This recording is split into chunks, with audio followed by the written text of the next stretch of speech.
अस्सलाम वालेकुम friend, welcome back to my channel. उम्मीद करता हूँ आप सब लोग खैरियत से होंगे। और यार मेरा आज का जो टॉपिक है उसमें जो अब कुछ ही दिनों में गवर्नमेंट अपना एक मिनी बजट अनाउंस करने जा रही है, उसे लेकर है कि ये जो मिनी बजट है ये जो ऑटो इंडस्ट्री उसके साथ कैसे बिहेव करेगा। सेकंड में जो पॉइंट मैं डिस्कस करूंगा कि अगर जो गवर्नमेंट जीएसटी वापस ले लेती है, जो गवर्नमेंट एग्जाम्प्ट की थी जिसकी बातें हो रही हैं, तो जो गाड़ियों की न्यू प्राइसेस होंगी वो कितनी होंगी। और थर्ड पे मैं डिस्कस करूंगा जो ऑलरेडी बुकड गाड़ियां हैं और जिनकी डिलीवरीज अभी पेंडिंग हैं, क्या उन्हें भी अगर जीएसटी एग्जाम्पशन ख़त्म हो जाती है तो उन्हें भी एक्स्ट्रा अमाउंट पे करनी पड़ेगी या नहीं।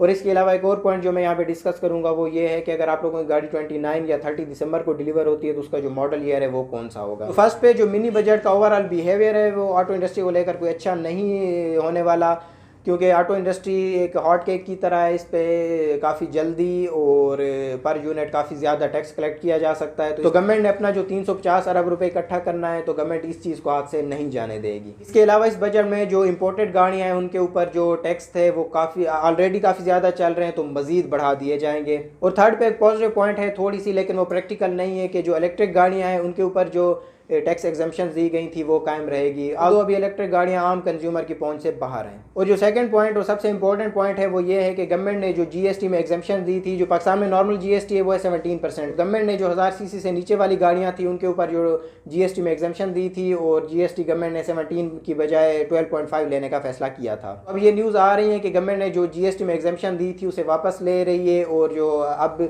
जो जीएसटी है वो 17% के हिसाब से ही ली जाएगी। तो जब जीएसटी में एग्जाम्पशन मिली थी तो गवर्नमेंट ने 1000 सीसी से नीचे वाली गाड़ियों पे दी थी, और इसमें 4-5 गाड़ियाँ थी जिनकी प्राइसेस कम हुई थी।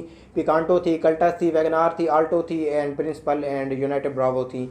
तो अब इन सारी प्राइस जो गाड़ियाँ हैं इनकी जो करंट प्राइसेस हैं वो ऑलरेडी बढ़ चुकी हैं। तो अब अगर जीएसटी 12.5 की बजाय 17% लेगी गवर्नमेंट तो इनकी प्राइसेस मज़ीद थोड़ा सा बढ़ेंगी। तो अब हम यहाँ पे सारी गाड़ियों की प्राइस नहीं कैलकुलेट करेंगे, मैं यहाँ पे एग्जांपल के तौर पर आप लोगों को एक आध गाड़ी की ही प्राइस है वो चेक कराऊंगा। तो सबसे पहले जो हम प्राइस चेक करेंगे वो हम करेंगे आल्टो VX-R की। तो कैलकुलेटर आप लोगों की स्क्रीन पर है।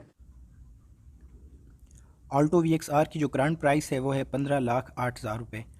अच्छा, ये जो प्राइस है इसमें जो गवर्नमेंट का पोर्शन है वो 12.5% है जीएसटी का। तो गवर्नमेंट अब अपने 12.5% को बढ़ाकर 17% पर ले जाएगी। तो सबसे पहले हम लोग यहाँ पे डिवाइड करेंगे 1.125 से। अच्छा, जिन लोगों की मैथ अच्छी है उन्हें ये बात समझ आ गई होगी, और बाकी जिन लोगों को इस चीज़ की समझ नहीं आई तो बस आप लोगों ने यही मेथड यूज़ करना है।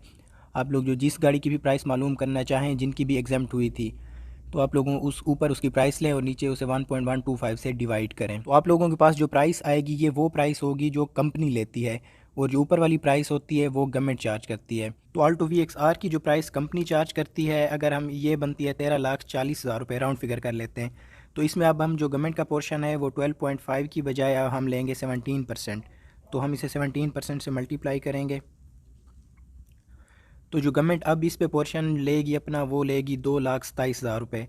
तो 2,27,000 गवर्नमेंट वाले, और जो कंपनी है, चूँकि कंपनी की प्राइस तो अब नहीं बढ़ेगी, तो जो कंपनी की जो अमाउंट है वो है 13,40,000 रुपये। तो इसे हम जमा करेंगे दोनों प्राइसेस को। तो जो ऑल्टो VX-R की जो न्यू प्राइस बनेगी वो बनेगी 15,67,000 रुपये। तो अभी जो मैंने आप लोगों को इम्पैक्ट दिखाया है ये है सिर्फ़ और सिर्फ जीएसटी का। ये भी हो सकता है कि गवर्नमेंट जीएसटी के अलावा जो गवर्नमेंट पहले चार्ज करती थी 2.5% के हिसाब से एफईडी वो भी इम्पोज कर सकती है, लेकिन चूँकि अभी बजट नहीं आया तो ये चीज़ क्लियर नहीं है। तो जो ज़्यादा चांस है वो गवर्नमेंट अपनी जो जीएसटी का शेयर था उसे 12.5 से बढ़ाकर 17% चार्ज करेगी। तो बाकी अगर एफईडी वगैरह इम्पोज कर ले तो ये प्राइस 16 लाख तक भी जा सकती है। तो अगर हम उन गाड़ियों की बात करें जो पुराने रेट पे बुक हुई हैं तो यहाँ पे दो चांसेस हैं। अगर गवर्नमेंट अपनी जो एफईडी है और जो जीएसटी है उसे दोबारा रिवर्स कर देती है जो एग्जाम्पशन दी थी, तो इनकी वही प्राइसेस बनेगी जो एग्जाम्पशन से पहले थी। लाइक ऑल्टो VX की जो प्राइस थी वो थी 11,98,000 रुपये। यहाँ पे अगर गवर्नमेंट एफईडी इम्पोज नहीं करती और सिर्फ जो जीएसटी है उसे 12.5 की बजाय 17% चार्ज करती है, तो आप अगेन जो गाड़ी की प्राइस है, जो प्राइस इंक्रीज़ है वो आप लोग फाइंड कर सकते हैं। जैसे ऑल्टो VX की जो पुरानी प्राइस थी वो थी 11,13,000 रुपये। तो इसे हम डिवाइड करेंगे 1.12% से, तो हमारे पास वो प्राइस आ जाएगी जो कंपनी चार्ज कर रही थी। तो इसे हम अब 17% के हिसाब से चार्ज करेंगे। 9,99,000 के ऊपर हम 17% चार्ज करेंगे तो ये जाके बनेगा 1,68,000 रुपये।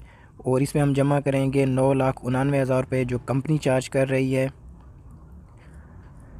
तो जो आल्टो VX की प्राइस जाके बनेगी वो बनेगी 11,57,000 रुपये।